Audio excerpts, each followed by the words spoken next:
Olá, pessoal. Vamos agora para a segunda técnica que a gente vai trabalhar aqui nesse nosso projeto de ensino, tá? Que é uma técnica de controle on-off, só que a gente vai adicionar uma esterese, tá? Algumas pessoas pode haver alguma confusão, porque do ponto de vista do robô, né, a forma como que ele está definindo velocidades, ele continua sendo on-off, tá? Do ponto de vista a esterese ali dentro, ela vai estar presente na forma como a gente vai representar agora a máquina de estados, tá? Ou seja, a forma como que ele vai fazer as transições, tá? Tem mais outras formas da gente representar essa esterese dentro do nosso controle? Também tem, tá? Mas a que a gente vai ser abordada vai ser representada agora. Então, o que é a ideia do controle por esterese, tá?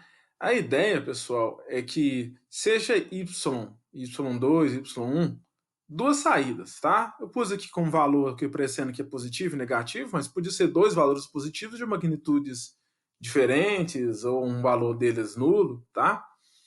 E seja aqui o nosso erro. O que é a ideia do controle por esterese? A ideia é que nós não fazemos transições dos valores de y, ou seja, das saídas, para o mesmo valor de erro, tá? Então, eu posso seguir vou aqui fazer os desenhos. Eu posso, por exemplo, estar fazendo aqui, ó, que quando o meu erro do meu sistema atingir o valor E2, ele vai sair de um valor de saída Y1 para Y2, tá? E vai continuar nesse valor até meu erro, decrementar e atingir um valor abaixo aqui de valor de erro E1. Quando atingir isso, ele vai para de Y1 para a saída para Y1, tá? E assim por diante, tá? A ordem das setas pode ser no sentido horário, né? Não tem sentido de uma mudar e transitar, sempre tem que fechar um ciclo, tá? Pode ser no sentido horário ou no sentido anti-horário, tá? Tanto faz. Os valores, tanto de y e y2, podem ser quaisquer valores, desde que sejam diferentes, e a mesma coisa do erro E1 e E2. Nos nossos exemplos, eu pus valores com aparência aqui simétrica, mas poderia ser ambos serem positivos, ambos negativos, tá? Ou seja, significa que a essência da esterese é o quê? A ação, o sinal que me fez transitar de um comportamento para outro, então de y1 para y2, não é o mesmo que faz eu retornar para esse estado, tá? Então, o que acontecia no nosso lá controle do nosso robô? A gente definia um ângulo de tolerância e lá no meu exemplo, acho que eu pus 3 graus. Então, quando dava abaixo de 3 graus, ele mudava de alinhamento para avanço. E quando eu saía quando eu estava em avanço e saísse isso, o erro de ângulo fosse superior a 3 graus, eu já voltava para o alinhamento. Isso faz eu perder dinâmica do meu robô, perde velocidade, né, e fica transitando demais, tá? Até porque, às vezes, entrar dentro dessa faixa é muito sensível. Qualquer movimento pequenininho, você já sai dela de novo. Isso acontece muito quando a gente está chegando próximo do robô. A gente tenta alinhar, por exemplo, no meu caso, 3 graus. Aí vamos falar que eu começo a fazer um giro, só aquele movimento, né, sai lá para 2,3 graus. Qualquer movimento meu, eu já passo de 3 de novo. Então eu posso fazer uma situação que eu tenho um ângulo diferente para sair do módulo de alinhamento para Ford, de avanço, assim um ângulo diferente de Ford para alinhamento. Lógico, pela nossa lógica aqui dentro, que o ângulo que eu quero fazer ele sair de alinhamento para o avanço vai ser um ângulo menor do que o ângulo que eu vou definir para sair de avanço para alinhamento. Quer dizer, eu vou ter entre essas duas faixas de desvios que eu vou definir, eu vou ter uma tolerância também nela para mudar de um para o outro. Eu poderia, por exemplo, botar que eu quero 3 graus para entrar no modo de alinhamento, mais para ele para entrar no forte, desculpa, o avanço, mas eu quero que só com 5 graus é que ele volte para o alinhamento. Ou seja, eu estou dando uma tolerância, que essa faixa que eu estou colocando aí é a minha esterese. Tá? Bom, então, o que vai mudar agora no meu programa, basicamente? Tá? Não vai ter grandes modificações. Primeiro, Aquilo que eu defini no meu programa, que é a máquina de estados que eu estava definindo, que são as etapas e as ações, fica a mesma coisa, não modificar nada, tá?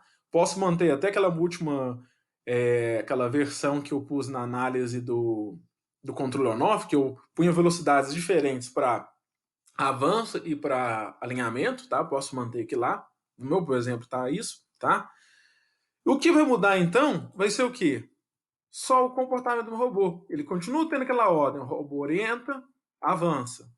Se desorientar, corrige de novo. Só que essa correção não vai ser brusca de uma vez. Eu tenho uma margem de tolerância a mais, tá? Então o que vai ter modificação são nas minhas transições do meu programa. Aquele conjunto de código que eu separei que eram as ações, não dá nada, tá? Onde que vai ter modificação? Nas minhas transições. Continuo tendo as minhas 4 transições? Continuo.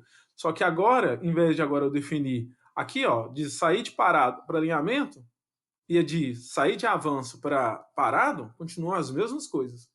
Tá? Não estou levando em conta nenhuma a questão da distância. O que eu tenho modificação é entre sair de alinhamento para avanço e de avanço para alinhamento. Agora eu tenho dois valores novos de ângulos.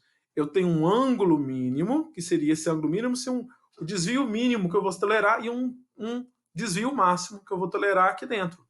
Ou seja, para ele sair de alinhamento para avanço, eu vou tender um ângulo mínimo. Meu exemplo, por exemplo, eu vou pôr, por exemplo, 3 graus.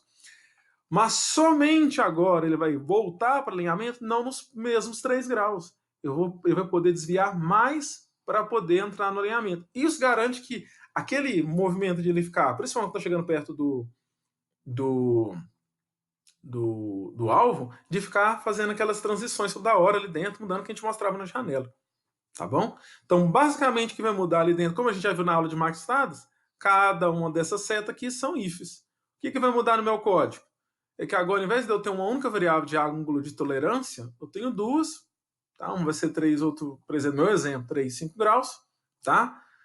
E eu vou estar modificando somente dois ifs. Acrescentei uma variável no meu código, dois ifs, e vai modificar o comportamento do meu robô.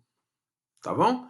Então, fica aí para você fazer em casa, né? Modifique o seu programa e verifique agora, compare com os resultados que você obteve de tempo, né? Faça uma tabela de tempo mostrando os resultados que você teve para diferentes velocidades e usando o controle on-off, e agora compara fazendo a mesma coisa com o controle por histerese, né? Por conta de você evitar aquelas transições toda hora, principalmente quando o robô está perto, tá? Ele vai ter uma margem de tolerância, ele vai ter um comportamento melhor, vai chegar mais rápido no objetivo. Tá bom? Então, por hoje é só. Tá?